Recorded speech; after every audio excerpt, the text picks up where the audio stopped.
व्यक्तिगत कामों से निपटकर रात को मैं और मेरा एक दोस्त गांव लौट रहे थे। निकलते निकलते रात के 10 बज चुके थे। कुछ दूरी तय करने के बाद भूख महसूस हुई तो रास्ते में एक ढाबे पर खाना खाया। वहां से निकलते निकलते रात के 1 बज गए। चूंकि मेरे दोस्त को गाड़ी चलाना नहीं आता था, इसीलिए गाड़ी मैं ही चला रहा था। रास्ते के दोनों ओर घना अंधेरा था। आधी रात हो चुकी थी। सामने या पीछे कोई भी गाड़ी नहीं दिख रही थी। उस भयानक अंधेरे में बस हम दो ही थे। गाड़ी तेज रफ्तार में आगे बढ़ रही थी। रात के लगभग 2 बज रहे थे। तभी मेरा दोस्त अचानक चिल्लाया और बोला, गाड़ी धीरे करो। हम उस समय घुलेगांव के सावित्री नदी के पुल पर थे। हमने आधा पुल पार कर लिया था। मैं उसकी आवाज सुनकर चौंक गया और गाड़ी धीमी कर दी।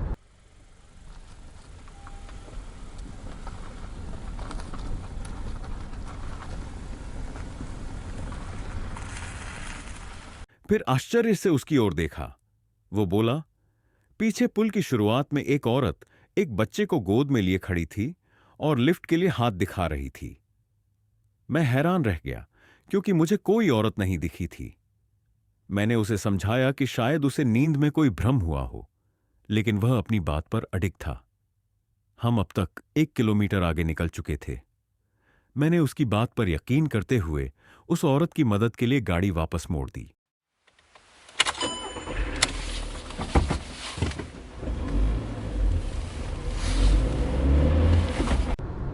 थोड़ी ही देर में हम फिर पुल पर पहुंच गए। वहां दोनों ओर कोई नहीं था।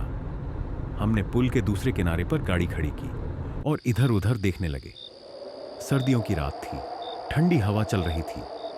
हमें लगा कि शायद गाड़ी नहीं मिलने और बच्चे को सर्दी से बचाने के लिए वह औरत पुल के किनारे छिपकर बैठी होगी। हमने टॉर्च निकाली और नीचे उतरकर ढूंढना शुरू किया। चारों ओर गहरा अंधेरा था और टॉर्च की रोशनी के आसपास कुछ भी नजर नहीं आ रहा था।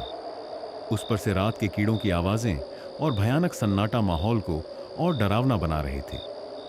हमें भूत प्रेत पर विश्वास नहीं था, इसीलिए हम ज्यादा बेफिक्र थे। काफी देर ढूंढने के बाद हमने सोचा कि उसे भ्रम ही हुआ होगा और वापस गाड़ी की ओर लौटने लगे। जब हम पुल की चढ़ाई चढ़ रहे थे, तभी मुझे एक धीमी आवाज में किसी के रोने की आवाज सुनाई दी।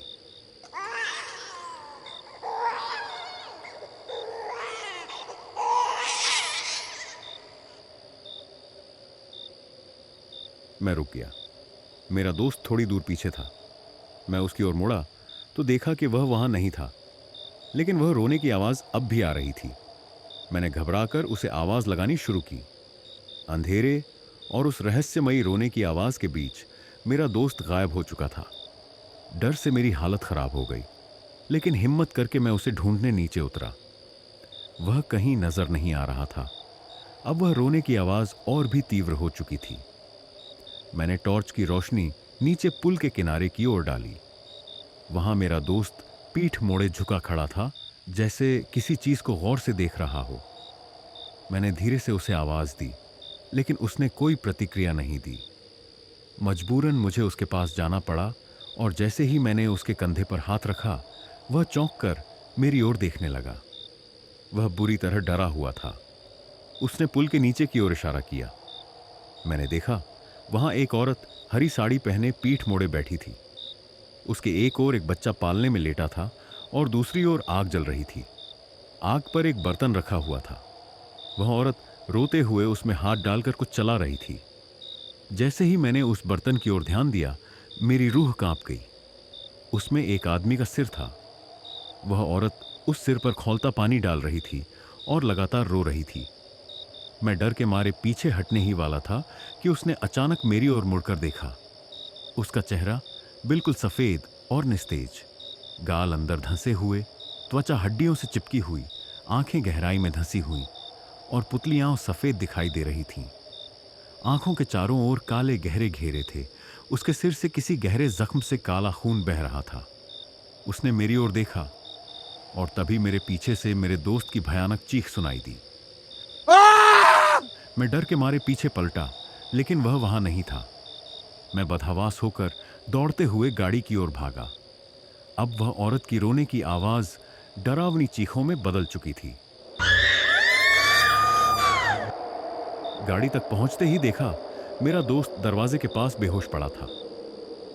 मैं उसे होश में लाने की कोशिश कर रहा था, लेकिन वो उठ नहीं रहा था। पीछे से अब वह चीखें और बच्चे की डरावनी रोने की आवाज मिलकर भयानक स्वरूप ले चुकी थी।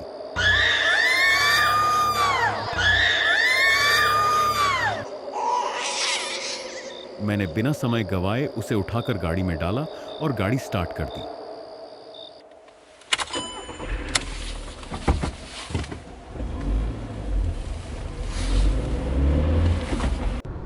गाड़ी मोड़ते समय मेरी नजर फिर से पुल की ओर गई। वहां वही भयानक आकृति हमारी ओर दौड़ती हुई आ रही थी। मैंने गाड़ी रफ्तार में ले ली। रियर व्यू मिरर से देखा तो वह हवा में आधा फुट ऊपर उड़ते हुए हमारी गाड़ी का पीछा कर रही थी। उसका चेहरा डर से मेरी आत्मा को कंपा गया। वह बेहद तेज चिल्ला रही थी। मेरे कानों में तेज आवाजें गूंज रही थीं। मैं पूरी हिम्मत बटोरकर गाड़ी चला रहा था।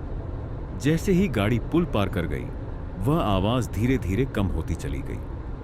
मैंने पीछे देखा, वह पुल की किनारी पर खड़ी थी, हमारी ओर क्रोधित होकर देख रही थी, लेकिन अब उसकी चीखें हम तक नहीं पहुंच रही थीं। फिर वह धीरे धीरे ओझल हो गई। मैंने गाड़ी थोड़ी धीमी की और फिर से दोस्त को होश में लाने की कोशिश की।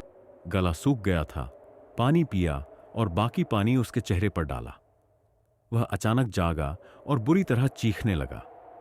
मैंने उसे शांत किया और कहा, सब बाद में बताएंगे, अभी भगवान का नाम लो। हम गाड़ी में भगवान का नाम जपते हुए आगे बढ़ते रहे। कुछ देर बाद मुझे सामने वही पुल दोबारा दिखाई दिया। अब तो मेरी हिम्मत टूट चुकी थी। हम फिर से उसी पुल पर पहुंच गए थे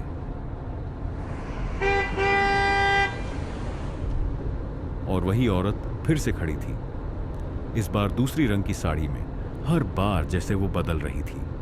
हम डर के मारे बिना रुके आगे निकलते गए। बार बार वही पुल, वही दृश्य, वही समय। आखिरकार मैं थक कर गाड़ी साइड में लगाकर वहीं रुक गया और आंखें बंद कर लीं।